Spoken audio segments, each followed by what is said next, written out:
Di video kali ini, saya akan menunjukkan bagaimana untuk mendaftarkan komplain Anda melalui MTS. Anda bisa mendaftarkan komplain jika Anda mengalami kendala pada spare part yang Anda terima dari TVH. Misalnya barang yang Anda terima salah, mengalami kerusakan, dan lain sebagainya. Caranya seperti ini. Pertama, tentunya Anda login ke MTS seperti biasa. Kemudian dari halaman ini Anda tinggal masuk ke order. Setelah masuk ke order, Anda akan berada di halaman seperti ini. Kemudian di sini Anda tinggal masuk lagi ke claim. Setelah Anda masuk ke claim, Anda akan melihat halaman seperti ini. Jadi ada beberapa langkah yang harus dipenuhi sampai dengan komplain dianggap selesai didaftarkan. Pertama, ketika Anda ingin mendaftarkan komplain, Anda harus mengetahui order number dari spare part yang Anda ingin komplain. Bisa invoice number, atau nomor PO Anda, dan lain sebagainya yang bisa diisi sesuai dengan kolom di sini. Bisa juga Anda tinggal langsung ke bawah, akan ada tertera seluruh order yang sebelumnya Anda lakukan di TVH. Anda tinggal klik ke order number, di mana dalam order tersebut terdapat spare part yang Anda ingin komplain. Atau bisa juga jika Anda misalnya agak repot mencari dari sekian banyak list dari order yang pernah Anda lakukan di sini, Anda bisa ketik di sini. Misalnya saya memasukkan order number yang ingin saya cari adalah 41391374-00. Saya tinggal search, maka order yang saya cari tersebut akan muncul di bawah sini. Atau bisa juga misalnya Anda tidak ingat order number-nya, Anda bisa cari berdasarkan invoice number. Jadi Anda tinggal masukkan misalnya invoice number 1586495, kemudian search. Oke. Jadi di sini kolom-kolom ini bisa Anda isi sesuai dengan referensi yang Anda ketahui dari order Anda, di mana di dalamnya terdapat spare part yang ingin Anda komplain. Jadi Anda tidak perlu mengisi kolom ini semua, cukup mengisi salah satu kolom saja. Saya di sini mengambil referensi order number, kemudian saya search. Setelah saya search, maka order tersebut akan muncul di bawah sini. Kemudian saya klik nomor order tersebut yang ada di sini dan akan masuk ke tahap selanjutnya, ke tahap nomor 2. Nah, di tahap nomor 2 ini kita akan mengisi alasan dari komplain yang kita ajukan. Caranya kita tinggal klik panah atas ini, akan muncul halaman seperti ini. Di sini Anda bisa memilih alasan dari komplain yang Anda lakukan. Misalnya di sini ada take back, not receive, damage, kemudian not working atau not fitting, kemudian price, dan lain sebagainya. Take back Anda pilih ketika Anda hanya ingin mengembalikan barang tersebut, kemudian not receive Anda pilih reason ini ketika Anda melakukan order tapi barangnya belum juga Anda terima, atau mungkin barang yang Anda terima dalam keadaan rusak, Anda bisa pilih ini, atau mungkin Anda menerima barangnya tapi ternyata tidak bisa bekerja atau tidak cocok untuk dipasang di unit Anda, atau mungkin ada hal yang lain yang terkait dengan harga. Nah, di dalam masing-masing folder ini ada detail reason atau detail alasan yang bisa Anda pilih. Saya memilih take back. Nah, di dalamnya akan banyak ada beberapa alasan yang kemudian Anda bisa pilih. Jadi untuk memberikan informasi lebih detail terkait komplain yang Anda ajukan. Contohnya misalnya di sini Anda mengorder part number yang salah. Alasan ini yang menyebabkan Anda ingin mengembalikan barang yang sudah Anda order ke TVH, maka Anda tinggal pilih reason ini, tinggal klik. Atau mungkin ada alasan lain, misalnya seperti ini, spare part yang Anda terima tapi sudah terlalu lama, di luar dari promise delivery time yang sebelumnya dijanjikan kepada Anda. Di sini Anda bisa baca satu persatu mana yang kira-kira sesuai dengan komplain yang Anda ingin ajukan. Nah, di sini ada reason for complaint, jadi alasan dari komplain Anda bisa lihat di kolom ini. Kemudian kapan Anda menggunakan alasan ini, Anda bisa lihat keterangannya di sini. Jadi alasan misalnya order wrong part number, ini alasan ini Anda gunakan ketika misalnya Anda melakukan pengorderan suku cadang atau spare part yang kemudian ternyata salah part number yang dikarenakan Anda sendiri yang salah memilih atau menentukan part number-nya. Nah, seperti halnya yang lain, misalnya alasan komplain part number not order misalnya. Jadi Anda menggunakan alasan ini ketika Anda menerima spare part tapi Anda merasa bahwa saya tidak pernah melakukan order untuk spare part tersebut. Jadi Anda bisa pilih alasan ini. Di sini ada kolom keterangan juga when not to use. Jadi alasan ini tidak Anda gunakan ketika kesalahan order itu disebabkan Anda sendiri. Jadi Anda sendiri yang melakukan pengorderan spare part yang salah. Jadi barang itu datang ternyata part number-nya keliru atau tidak sesuai dengan yang Anda butuhkan, tapi kesalahan itu disebabkan Anda mungkin menginput part number yang salah.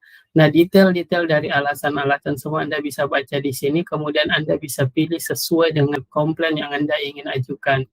Begitu juga dengan hal yang lain. Misalnya Anda tidak menerima spare part, Anda tinggal klik di dalam, kemudian Anda bisa baca sama, ada alasan komplainnya di sini, kemudian kapan Anda menggunakan alasan itu ada di kolom ini, kemudian kapan Anda tidak seharusnya atau tidak menggunakan alasan ini juga bisa dibaca di keterangan yang ada di kolom ini.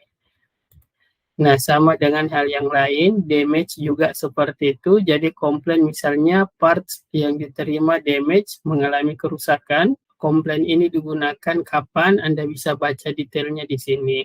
Begitu juga dengan folder atau recent complaint yang ini. Di sini juga ada detailnya, Anda tinggal pilih sesuai dengan komplain yang Anda ajukan. Begitu juga dengan price. Berhubung ini hanya sekedar tes untuk menunjukkan bagaimana cara menginput komplain atau mendaftarkan komplain melalui MTS, maka saya akan memilih alasan ini. Saya klik di alasan tersebut dan saya kemudian tekan next dan komplain Anda akan masuk ke tahapan berikutnya. Jadi di sini kita akan mengisi komplain details. Yang pertama, your complaint reference. Jadi Anda bisa mengisi apa saja sesuai dengan referensi Anda. Misalnya saya mengisi referensi komplainnya adalah komplain parts accelerator by hand. Misalnya seperti ini, Anda bisa mengisi apa saja sesuai dengan yang Anda inginkan. Kemudian di kolom ini Anda bisa mengisi detail komplainnya. Misalnya spare part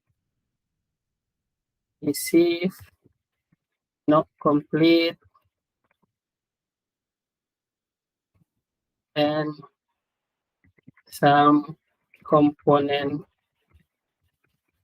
missing. Misalnya seperti ini. Jadi Anda bisa mengisi apa saja di sini keterangan yang Anda rasa perlu untuk menginformasikan ke kami secara detail terkait komplain yang Anda lakukan. Nah, di sini juga kami minta Anda selalu melampirkan file berupa gambar atau foto dari spare part yang Anda komplain. Misalnya di sini Anda tinggal klik choose files, kemudian Anda akan masuk ke folder PC Anda tinggal memilih gambar dari suku cadang atau spare part yang Anda ingin lampirkan di komplain tersebut. Tinggal klik open. Sekarang file yang Anda lampirkan sudah ada di sini. Jadi sebaiknya Anda melampirkan gambar secukupnya, selengkap mungkin, agar kami bisa segera mengidentifikasi komplain yang Anda daftarkan. Nah, setelah Anda mengisi data di atas sini, Anda tinggal memilih item yang ada dalam order yang sebelumnya Anda pilih di depan. Ini dalam order ini ada 3 item. Anda tinggal klik misalnya saya mau melakukan komplain untuk ini. Anda tinggal centang dan saya mau melakukan komplain untuk ini. Misalnya ketiga-tiganya saya mau komplain. Atau misalnya dari 3 item dalam order ini sebenarnya saya hanya butuh komplain satu saja. Quantity yang saya order adalah 1, maka quantity yang saya komplain juga 1. Misalnya di sini quantity yang Anda order 3, tapi ternyata yang Anda perlu komplain adalah satu saja, maka tetap di sini Anda menulis satu. Tapi kalau ternyata dua, Anda tulis dua, dan mungkin semua yang Anda order ketiga-tiganya Anda ingin komplain, maka Anda tulis 3 di sini. Jadi karena di sini kebetulan yang di order sebelumnya hanya satu, maka quantity yang dikomplain juga seharusnya cuma satu saja. Oke, setelah diklik di sini, maka kita tinggal lanjutkan untuk mereview komplain tersebut. Anda berada di tahapan berikutnya, tahapan nomor 4, di sini review komplain. Jadi Anda bisa lihat kembali spare part yang Anda komplain adalah ini, order reference-nya adalah ini, seperti yang Anda pilih tadi. Kemudian spare part ini untuk linde, part number-nya sekian, deskripsi part-nya ini, yang dikomplain 1, quantity yang diterima 1, dan reason komplainnya di sini karena saya tadi memilih tes, maka di sini yang muncul tes. Tapi misalnya Anda memilih tadi misalnya take back atau reason komplain yang lain, maka akan muncul di sini sesuai dengan yang Anda pilih sebelumnya. Kemudian di sini tadi karena saya mengisi komplain description-nya adalah seperti ini yang saya ketik tadi, maka yang muncul pun seperti ini. Jika Anda mengisi keterangan yang lain, maka akan muncul sesuai dengan keterangan yang Anda isi. Di sini juga bisa kelihatan gambar yang Anda attach, Anda bisa klik, akan muncul gambar tersebut. Untuk Anda preview kembali apa saja yang sudah Anda attach. Kemudian Anda bisa kembali lagi. Setelah Anda rasa semua sudah sesuai, maka tinggal Anda klik send complaint. Dengan begini, komplain Anda sudah selesai. Jika Anda ingin menyimpan bukti bahwa telah mendaftarkan komplain Anda bisa melakukan screenshot di page ini. Kemudian Anda bisa copy dan kirim ke kami. Setelah dari sini kita bisa go to complaint follow up. Di halaman klaim ini tadi ada beberapa tab yang Anda bisa lihat. Di sini ada new claim. Di sini kalau misalnya Anda ingin mendaftarkan klaim atau komplain yang baru, di outstanding claim ini Anda bisa melihat list dari komplain Anda yang sementara masih diproses. Kemudian di sini close claim. Di close claim ini Anda bisa melihat semua klaim yang sebelumnya pernah Anda daftarkan berikut dengan statusnya seperti apa. Jadi seperti itu cara untuk mendaftarkan komplain melalui MTS. Silahkan Anda coba. Jika ada kendala bisa coba untuk menghubungi kami kembali. Terima kasih.